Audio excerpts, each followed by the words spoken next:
Ditë më parë, lirisht mund të thuhet se shqiptarët që jetojnë në Ängelholm të Suedisë kishin festë të vërtetë.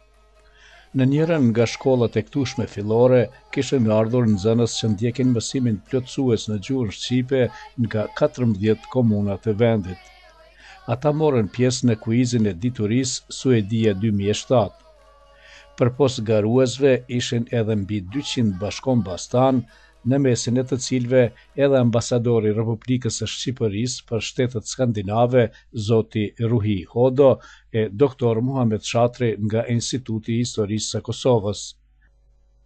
Ishin edhe udhëheqës të institucioneve komunale e drejtor shkollash të qytetit Nikoqir.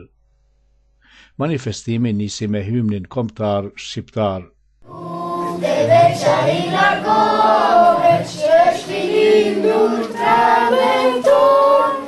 Kush është e mure, nuk frikohet, po vdesin e dëshmor.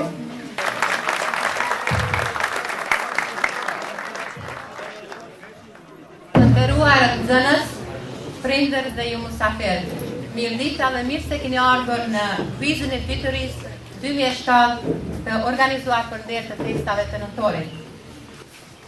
Jemi sonë të këtu për t'ju kujtuar nxënësve tanë historinë e gjatë të udhës së shkronjave shqip dhe punën përthëmetike të rinjësve tanë në bërjen e gjuhës dhe shtetit. Ky është kuizi i parë i diturisë që organizohet këtu në Suedi dhe për organizimin e këtij kuizit u vendos në mbledhjen e tretë të mësuesve të gjuhës anëtare që u mbajt në Laskrunë në maj të vitit 2006. Qëllimi kryesor i tij është që fëmijët tonë, nxënësit tonë në Suedi, sa më mirë të njihen me kulturën dhe traditat e veta. Pastaj, pas tërheqjes së shortit, filloi një garë fort në mes nxënësve të Landskronës, Ostorpit, Ängelholmit, Klipanit, Halmstadit, Laholmit, Sfalovit, Kalmarit, Ystadit, Vëkshjes, Kungshel, Ales, Bostadit, Höganesit dhe Eslovit. U garua në lëndën e gjuhës e të letërsisë shqiptare, në histori e gjeografi dhe në njohurit e kulturës e të traditës sonë kombëtare.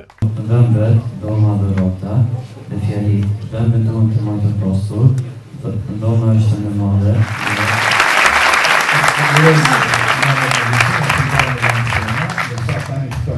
Sotine, dhe bërshjetarë të njonë.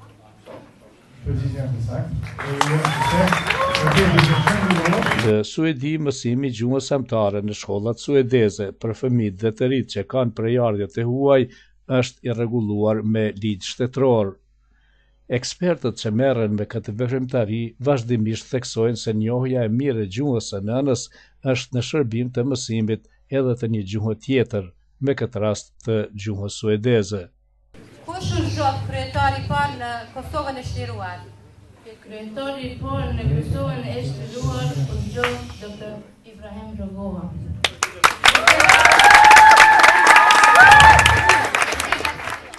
Këtu në Suedi janë më se 150 mësimdhënës shqiptar, të cilët me të ardhura mujore që sigurojnë komunat, janë të angazhuar për zhvillimin e mësimit plotësues në gjuhën amtare shqipe. Ky lloj mësimi zhvillohet në 114 komuna të Suedisë dhe në të janë të përfshirë mbi 7600 nxënës që nga edukimi parashkollor e deri në shkollimin e mesëm.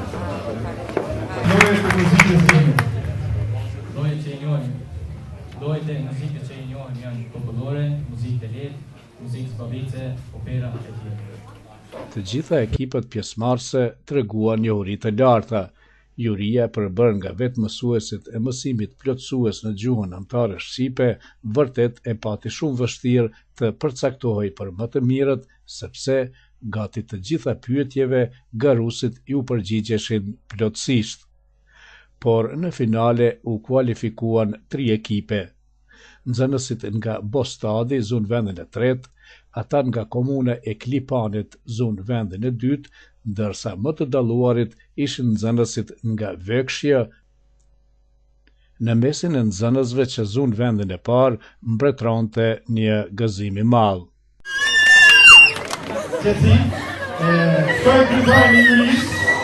Këtu jemi me fituesit e kuizit. Unë që me Kosovari Islame jam prej Vekshës. Ju e zunët vendin e parë në kvizin e diturisë. Si e ndini veten? Shumë mirë, shumë të gëzueshëm. Këtu me kosovaren janë edhe disa vajza të tjera. Ishte vështirë, kishin pyetje të vështira? Jo fort, ne kemi mësuar shumë dhe për që ata nuk ishin pyetjet shumë të vështira për ne. Po ju, si e ndini veten? Shumë mirë, shumë jam gëzu. Me nxënësit që zunë vendin e parë në kuiz, ishte edhe mësuesi Skënder Krosa. Skëndera, mund të flisni pak për punën që bëni në Vekshë? Kam punu mjaft me nxënës edhe jam shumë krenar që nxënësit e mi tërgu një sukses dhe arritën vendin e parë. Qerim Kryeziu ishte kryetari juris profesionale të kvizit të diturisë që u organizua këtu në Engelholm. Qerim, apo të detyrë të vështirë? Mendoj se ishte një detyrë e vështirë sot. Pikërisht për arsye se të gjithë nxënësit treguan kvalitet. Pyetjet ishin shumë të lehta për fëmijët, edhe pse ne kur kemi përpiluar kemi menduar se do t'i vëmë në vështirësi. Ishte punë e vështirë me të vërtetë dhe i falenderoj të gjithë fëmijët.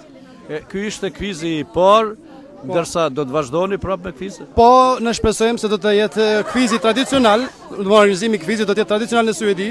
Garusit dhe mysafirët me disa pika muzikore nga repertuari i vet i argëtoi ansambli folklorik i shoqatës kulturore Shqiponia Dardane nga Fërslëvi, të udhëhequr nga veprimtari Mustafa Berisha.